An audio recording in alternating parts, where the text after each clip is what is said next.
¿Alguna vez te has preguntado dónde vivían las grandes estrellas de la época de oro del cine mexicano? ¿Cómo eran las mansiones donde María Félix tomaba su café cada mañana? ¿O los jardines donde Dolores del Río recibía a Diego Rivera y Frida Kahlo? Durante décadas, estas residencias fueron testigos silenciosos de historias fascinantes, romances prohibidos, reuniones intelectuales que cambiaron la cultura mexicana, serenatas memorables y también tragedias que marcaron para siempre el imaginario colectivo. Desde mansiones imponentes en Polanco hasta casas coloniales escondidas en Coyoacán, cada hogar reflejaba la personalidad única de quienes lo habitaban. Algunas de estas propiedades se conservan como museos llenos de nostalgia, otras fueron demolidas sin piedad, y unas pocas permanecen abandonadas, guardando secretos entre sus paredes desconchadas. En este recorrido exclusivo del canal Historias y Biografías del Cine, te llevaremos por las residencias más emblemáticas de los íconos que definieron la edad dorada del séptimo arte mexicano. Conocerás los detalles arquitectónicos, las anécdotas íntimas, los objetos personales que decoraban cada rincón y los momentos históricos que ocurrieron dentro de esos muros cargados de memoria. Prepárate para descubrir camas diseñadas por Diego Rivera, grifería bañada en oro, jardines con albercas de mosaico veneciano, bibliotecas repletas de libros de ocultismo, estudios donde se pintaron obras maestras y salones que recibieron a las personalidades más influyentes del siglo XX. Cada casa cuenta una historia diferente. Lujo desmedido, bohemia intelectual, amor apasionado o soledad devastadora. Todas, sin excepción, forman parte esencial del legado cultural que México heredó al mundo. Antes de comenzar, déjanos en los comentarios desde qué ciudad nos estás viendo y suscríbete al canal para más contenido exclusivo sobre las leyendas del cine mexicano. Jorge Negrete, el charro cantor cuya voz aterciopelada conquistó continentes enteros, nació el 30 de noviembre de 1911 en una casona señorial ubicada en la pintoresca Plazuela del Ropero, en pleno centro histórico de Guanajuato, entre las calles Matavacas y Manuel Doblado. Aquella construcción colonial, de muros gruesos y patios tradicionales, fue el escenario de su infancia temprana antes de que la familia se trasladara a la Ciudad de México. Décadas más tarde, en pleno apogeo de su carrera cinematográfica y musical, Jorge construyó en 1944 una hermosa residencia para su madre, Emilia Moreno, en la calle del Ángel número 44, esquina con la colonia San José Insurgentes. Este gesto de amor filial reflejaba la profunda devoción que el ídolo sentía por quien lo había apoyado incondicionalmente durante sus años de formación artística. La casa, de estilo californiano con detalles Art Deco, se convirtió en un hogar cálido donde doña Emilia recibía visitas de familiares, amigos cercanos y ocasionalmente figuras del medio artístico que Jorge llevaba personalmente para presentarle. Los vecinos recordaban verlo llegar en su automóvil de lujo, siempre impecablemente vestido, para pasar tardes enteras conversando con su madre en el jardín frontal. Tristemente, a pesar de su valor histórico y sentimental, la propiedad fue demolida décadas después para dar paso a un desarrollo inmobiliario moderno. Como consuelo simbólico, las autoridades culturales instalaron una estatua de bronce de Jorge Negrete en el mismo lugar, intentando preservar al menos la memoria del espacio donde el ídolo demostró su amor incondicional hacia la mujer que le dio la vida. Mario Moreno, Cantinflas, el genio cómico que trascendió fronteras y se convirtió en el mexicano más reconocido internacionalmente durante décadas, construyó en 1968 su residencia principal en la calle Loma Linda, Colonia Vista Hermosa, Coajimalpa de Morelos, Ciudad de México. Esta impresionante propiedad, diseñada con amplios espacios y rodeada de vegetación abundante, reflejaba el éxito monumental que Cantinflas había alcanzado no solamente como actor, sino también como empresario cinematográfico y productor. La mansión contaba con múltiples habitaciones, salones de recepción elegantemente decorados, una biblioteca personal donde guardaba guiones originales y contratos históricos, además de espacios recreativos para disfrutar en familia. Cantinflas vivió allí durante las últimas décadas de su vida, compartiendo momentos entrañables con su círculo más cercano y recibiendo ocasionalmente visitas de personalidades del espectáculo internacional que admiraban su trabajo. A pesar de su fama mundial, Mario Moreno mantenía un estilo de vida relativamente discreto dentro de su hogar, prefiriendo la tranquilidad y el contacto con la naturaleza que le ofrecía aquella zona residencial alejada del bullicio del centro capitalino. Fue precisamente en esa casa de Loma Linda donde el comediante más querido de México falleció el 20 de abril de 1993, dejando un vacío imposible de llenar en la historia del cine latinoamericano. La propiedad permaneció durante años bajo resguardo familiar, convirtiéndose en un espacio cargado de nostalgia donde se preservaron fotografías, vestuarios icónicos y recuerdos invaluables del hombre que hizo reír a generaciones completas con su inigualable verbo enredado. Sara García, la abuelita entrañable del cine mexicano cuya presencia maternal conquistó el corazón de millones de espectadores, vivió durante muchos años en una casa ubicada en el número 929 de la calle Concepción Beistegui, en una tranquila colonia de la Ciudad de México, que conservaba ese aire provinciano tan característico de las zonas residenciales antiguas. Originaria de Orizaba, Veracruz, Sara transformó aquella vivienda en un verdadero hogar lleno de calidez, donde recibía constantemente visitas de las figuras más emblemáticas de la época de oro. Directores como Ismael Rodríguez, actores como Pedro Infante y Joaquín Pardavé, y actrices como Marga López frecuentaban su sala, donde se servían cafés interminables acompañados de pan dulce mientras conversaban sobre proyectos cinematográficos, anécdotas de rodajes y la evolución de la industria fílmica nacional. Uno de los momentos más emotivos y recordados por vecinos y familiares ocurría cada 10 de mayo, Día de las Madres en México. En esas fechas, Pedro Infante llegaba puntualmente con su guitarra y un grupo de mariachis para cantarle las mañanitas a Sara García en la puerta de su casa. El ídolo del pueblo, siempre respetuoso y cariñoso, expresaba así su admiración profunda por la actriz que interpretaba a su madre en múltiples películas, creando un vínculo artístico y humano que trascendía las pantallas. La fachada de aquella residencia, aunque modificada superficialmente con el paso de las décadas, aún se conserva en pie. Caminar frente a ella es como detenerse en el tiempo e imaginar vívidamente cómo era la vida cotidiana de la abuelita más querida del cine mexicano. Siempre dispuesta a recibir con brazos abiertos, siempre generosa con su sonrisa maternal que iluminaba cada rincón de aquel hogar lleno de historia cinematográfica. Ninón Sevilla, la rumbera sensual que incendió pantallas con su presencia magnética y bailes hipnóticos, adquirió un edificio completo de departamentos situado estratégicamente en Avenida Colonia del Valle, en la colonia del mismo nombre, a pocos pasos de la emblemática Plaza de Toros México. La actriz cubana-mexicana, conocida por su inteligencia financiera además de su talento artístico, habitaba personalmente el tercer piso en un departamento amplio y luminoso que reflejaba su personalidad extravagante y su pasión por las artes. Al entrar, lo primero que llamaba la atención era un elegante piano de cola donde ocasionalmente interpretaba melodías nostálgicas de su Cuba natal, rodeado de fotografías enmarcadas que documentaban su brillante trayectoria cinematográfica. Las paredes exhibían pinturas de artistas mexicanos contemporáneos que Ninón coleccionaba con verdadero conocimiento, además de los múltiples reconocimientos y premios que había acumulado durante décadas de trabajo incansable. El cuarto piso del edificio lo había transformado estratégicamente en una especie de bodega privada, espacio donde resguardaba celosamente su impresionante colección de vestuarios utilizados en películas emblemáticas, vestidos con lentejuelas brillantes, plumas exóticas, zapatillas de baile desgastadas por ensayos interminables y accesorios que habían acompañado sus interpretaciones más memorables. Tras el fallecimiento de Ninón Sevilla en enero de 2015, todo este patrimonio material y simbólico pasó legalmente a manos de su hijo Genaro, quien heredó no solamente propiedades y objetos valiosos, sino también la responsabilidad de preservar la memoria de una mujer que desafió convenciones sociales. Construyó un imperio propio y dejó una huella imborrable en la historia del cine de ficheras y cabareteras que marcó toda una época del séptimo arte mexicano. Dolores del Río, la diosa etérea del cine silente hollywoodense que regresó triunfalmente a México para consolidarse como ícono absoluto de la época de oro, eligió Coyoacán como su refugio personal al instalarse en una propiedad que hasta hoy se conoce con el evocador nombre de la Casa Escondida. Ubicada en la calle Salvador Novo, esta majestuosa construcción de cantera rosa ocupaba casi una manzana completa, rodeada estratégicamente por frondosos arbustos de bugambilias, jacarandas y árboles frutales que le otorgaban frescura, privacidad absoluta y una distinción aristocrática que armonizaba perfectamente con la estética tradicional del barrio colonial. La entrada principal presumía de un impresionante portón de madera tallada a mano y herrería con detalles de inspiración romana, que aún conserva su imponente presencia original.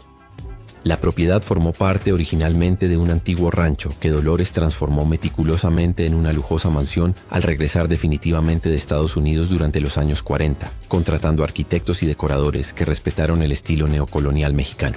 El interior contaba con espacios amplísimos, salas de estar con techos altos y vigas de madera aparente, comedor formal donde servía banquetes memorables, cocina tradicional equipada con utensilios de cobre y talavera poblana, además de un patio central estilo virreinal con fuente de cantera donde Dolores cultivaba helechos gigantes y orquídeas delicadas. Los muros de piedra contrastaban elegantemente con detalles de hierro forjado diseñados por artesanos locales. Muebles coloniales auténticos del siglo XVIII que adquiría en subastas especializadas, textiles finos bordados a mano y abundante vegetación interior que integraba la naturaleza en cada rincón habitable. Aquella residencia fue escenario privilegiado de inolvidables reuniones intelectuales, donde la diva preparaba personalmente banquetes que congregaban a figuras legendarias como Frida Kahlo, Diego Rivera, el director Emilio Fernández, quien vivía a pocas cuadras obsesionado con estar cerca de su amor platónico, y otros artistas, escritores y diplomáticos de la época que encontraban en la Casa Escondida un espacio perfecto para conversaciones profundas sobre arte, política y cultura mexicana. Germán Valdés, Tintán, el pachuco irreverente que revolucionó la comedia mexicana con su estilo único de hablar, bailar y vestir, compartió su vida familiar en una casa ubicada al sur de la Ciudad de México, específicamente en la calle Margaritas, Colonia Florida, donde se instaló junto a su esposa Rosalía Julián y sus hijos en 1958. Aquella residencia de estilo californiano con toques modernistas se convirtió rápidamente en el epicentro de reuniones memorables, pues Tintán era reconocido como un anfitrión generoso, alegre y espontáneo, que llenaba su hogar constantemente de música en vivo, amigos del medio artístico, comida abundante y ese buen humor contagioso que lo caracterizaba tanto dentro como fuera de las pantallas cinematográficas. Los vecinos recordaban perfectamente las tardes donde los sonidos de mambo, swing y boleros escapaban por las ventanas abiertas, mezclándose con carcajadas y el tintineo de copas durante fiestas improvisadas que se extendían hasta el amanecer. Tintán disfrutaba profundamente viendo crecer a sus hijos en aquel ambiente bohemio pero afectuoso, siempre presente cuando sus compromisos profesionales se lo permitían. Lamentablemente, debido a malos manejos financieros que caracterizaron sus últimos años de vida, tras el fallecimiento de Germán Valdés en junio de 1973, la propiedad pasó dolorosamente a manos ajenas. Con el transcurso inexorable del tiempo, la casa fue cambiando repetidamente de propietarios y sufrió diversas modificaciones arquitectónicas que transformaron significativamente su aspecto original. Hoy en día, aunque el inmueble permanece en pie, poco queda visiblemente de aquella estructura que albergó momentos entrañables del comediante más querido del barrio. Las remodelaciones borraron paulatinamente la huella física de lo que alguna vez fue el hogar vibrante de Tintán, aunque su memoria permanece viva entre quienes conocieron la historia y el legado imborrable que dejó en la cultura popular mexicana. María Félix, la diva indomable cuya presencia comandaba cualquier habitación donde entrara, vivió en una mansión legendaria entre Campos Elíseos y Tres Picos, en la prestigiosa colonia Polanco de la Ciudad de México. Esta residencia fue mandada a construir expresamente en 1955 por su entonces esposo, el millonario banquero francés Alexander Berger, con la intención clara de ofrecer a María un hogar verdaderamente a la altura de su leyenda internacional. La arquitectura de la casa, informalmente atribuida al renombrado Mario Pani, reflejaba la fusión perfecta entre modernismo funcional y lujo aristocrático europeo. La planta baja albergaba cocheras espaciosas para su colección de automóviles de lujo, zona de servicio impecablemente equipada y un amplio salón de recepción con techos altos donde María recibía a intelectuales, diplomáticos, coleccionistas de arte y personalidades internacionales. El interior era absolutamente deslumbrante. Las paredes del dormitorio principal estaban forradas completamente con seda importada de Lyon.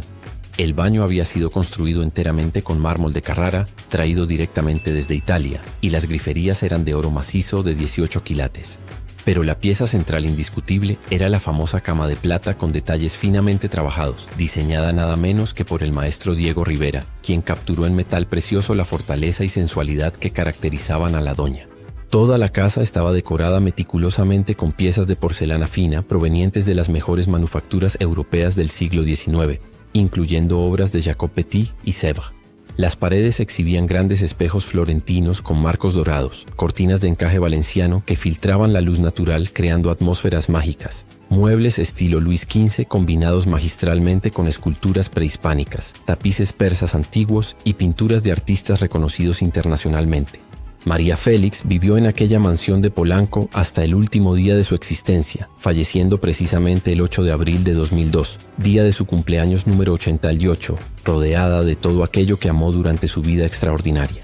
Pedro Armendáriz, el galán de mirada penetrante que conquistó Hollywood sin renunciar jamás a su mexicanidad, nació y pasó parte fundamental de su infancia en una casa familiar ubicada en el barrio de Churubusco, en la Ciudad de México, zona que décadas después se convertiría paradójicamente en el corazón de la industria cinematográfica nacional con la construcción de los legendarios Estudios Churubusco.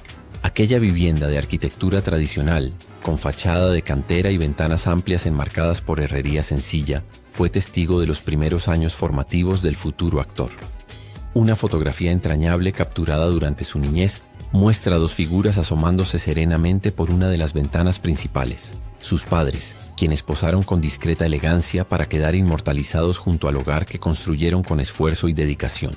La imagen no solamente documenta la arquitectura doméstica típica de inicios del siglo XX en barrios populares capitalinos, sino que también revela visualmente el cálido vínculo familiar que unía profundamente al futuro ídolo cinematográfico con quienes fueron la base emocional y moral de su vida. Un padre trabajador que inculcó valores de honestidad y esfuerzo, y una madre amorosa que siempre creyó en las capacidades artísticas de su hijo.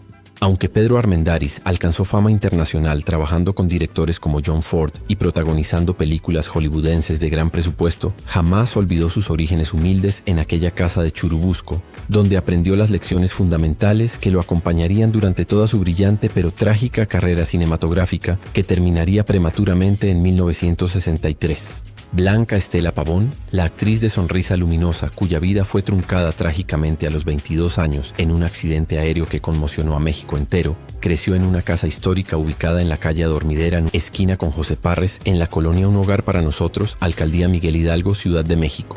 Esta propiedad, construida originalmente sobre terrenos de la antigua hacienda de San Jacinto, fue el hogar donde la familia Pavón Vasconcelos se estableció tras llegar desde Veracruz buscando mejores oportunidades en la capital. Allí, entre paredes modestas pero llenas de amor, Blanca Estela pasó su infancia y adolescencia soñando con convertirse en actriz, ensayando frente al espejo y memorizando diálogos de películas que veía en los cines de barrio.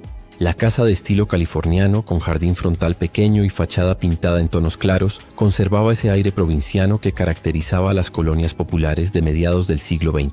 En la sala principal, decorada con muebles sencillos y fotografías familiares enmarcadas, Blanca Estela recibió la noticia de su primer contrato cinematográfico, momento que transformó completamente el destino de aquella joven veracruzana de belleza natural y talento innegable. Fue desde esa misma casa que Blanca Estela partió el 26 de septiembre de 1949 hacia Morelia para promocionar su última película, La Vorágine. Trágicamente jamás regresaría. El avión donde viajaba se estrelló durante el vuelo de retorno, arrebatando prematuramente una vida llena de promesas y dejando sumida en el dolor a una familia que perdió no solamente a su hija amada, sino también a la esperanza de días mejores que su éxito cinematográfico prometía. Miroslava Stern, la actriz checoslovaca de belleza trágica que conquistó el cine mexicano pero nunca logró conquistar la paz interior, vivió sus últimos días en una residencia ubicada en la calle Kepler, Colonia Polanco, Ciudad de México, propiedad que tristemente se convirtió en el escenario de su muerte prematura. El 9 de marzo de 1955, Miroslava fue hallada sin vida dentro de su habitación a los apenas 29 años de edad. Las circunstancias de su fallecimiento conmocionaron profundamente al medio artístico nacional. La actriz había ingerido una dosis letal de barbitúricos en lo que las autoridades determinaron como suicidio, aunque las razones exactas permanecieron envueltas en especulaciones durante décadas. La casa de estilo Art Deco, con líneas arquitectónicas limpias y ventanales amplios que permitían la entrada generosa de luz natural, reflejaba el gusto europeo refinado de Miroslava. El interior estaba decorado con muebles modernos de diseño escandinavo, obras de arte abstracto que compraba en galerías de la zona rosa y fotografías de sus trabajos cinematográficos que documentaban una carrera breve pero intensamente brillante. Según testimonios de empleados domésticos y vecinos cercanos, Miroslava pasaba largas horas sola en aquella residencia, fumando cigarrillos junto a la ventana, mientras contemplaba melancólicamente la ciudad que la había adoptado, pero donde nunca logró sentirse completamente en casa. Sus amigos más cercanos notaban signos preocupantes de depresión profunda, acentuada por desilusiones amorosas y la presión constante de una industria cinematográfica que exigía perfección absoluta. La trágica muerte de Miroslava Stern en aquella casa de Polanco marcó el final devastador de una existencia atormentada, convirtiendo el inmueble en un símbolo doloroso de cómo el glamour aparente de la fama puede ocultar sufrimientos insoportables que finalmente destruyen incluso a las almas más sensibles y talentosas. Fernando Soler, el patriarca respetado del cine mexicano cuya versatilidad actoral abarcaba desde dramas intensos hasta comedias ligeras, vivió junto a su esposa Sagra del Río en una extraordinaria residencia ubicada en la calle Rossi, Jardines del Pedregal, construida especialmente por el arquitecto José Luis Hernández Mendoza. Esta propiedad singular destacaba por su integración arquitectónica perfecta con el entorno volcánico característico del Pedregal. Muros de piedra de lava natural, techos inclinados con vigas de madera aparente, amplios ventanales que enmarcaban vistas espectaculares del paisaje pedregoso y sobre todo una sala literalmente construida dentro de una gruta natural que se convirtió en la joya distintiva de la casa. Fotografías históricas de 1952 muestran a Fernando Soler junto a su esposa Sagra posando elegantemente en aquella sala de la gruta, rodeados de formaciones rocosas originales que el arquitecto respetó escrupulosamente durante la construcción. El mobiliario moderno contrastaba fascinantemente con las texturas rústicas de la piedra volcánica, creando una atmósfera única que combinaba sofisticación urbana con conexión orgánica a la naturaleza. El patio exterior, también documentado fotográficamente, exhibía jardines xerófilos con cactáceas, agaves y plantas endémicas de la región, además de esculturas contemporáneas estratégicamente colocadas entre las formaciones pétreas. Fernando disfrutaba profundamente de aquel espacio al aire libre, donde recibía visitas de colegas actores y pasaba tardes enteras conversando bajo la sombra de árboles adaptados al terreno volcánico. Actualmente la casa ha sufrido modificaciones considerables y cambios de propietarios múltiples, pero aún se mantiene en pie como testimonio arquitectónico de una época donde personalidades del cine mexicano apostaban por diseños residenciales innovadores que armonizaban vanguardia estética con respeto absoluto al entorno natural característico del Pedregal. Carmita Ignarra, reconocida actriz de reparto del cine de oro mexicano cuya presencia cálida iluminaba películas emblemáticas como Los Solterones, El monstruo en la sombra e Historia de un marido infiel, vivió sus últimos años en una residencia ubicada en Monterrey, Nuevo León, vivienda que fue testigo silencioso de la vida de una figura entrañable del espectáculo nacional. Nacida el 30 de marzo de 1927, Carmita construyó una carrera sólida basada en papeles secundarios memorables que complementaban perfectamente las tramas principales. En 1954 contrajo matrimonio con el influyente productor Santiago Reachi, el mismo visionario que descubrió y catapultó el talento incomparable de Cantinflas, consolidando así su posición dentro de los círculos más exclusivos de la industria cinematográfica mexicana. La casa donde vivió en Monterrey era una construcción elegante de 2 plantas con arquitectura que mezclaba elementos coloniales españoles y toques modernistas característicos de los años 50.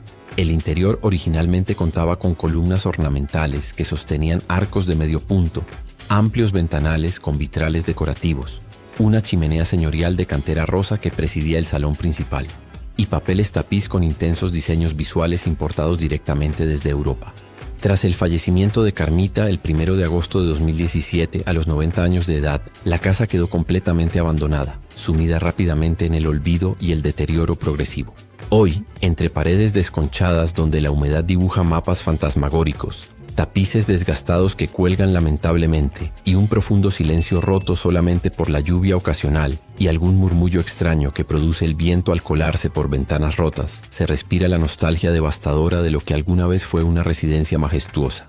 En el recorrido por su interior abandonado aún se distinguen varias habitaciones cubiertas de polvo y escombros. Un salón principal donde permanecen muebles fantasmales bajo sábanas raídas, baños con acabados antiguos que muestran grietas profundas, un área de servicio invadida por vegetación salvaje y una cocina que, aunque completamente en desuso, conserva parte de su esencia original.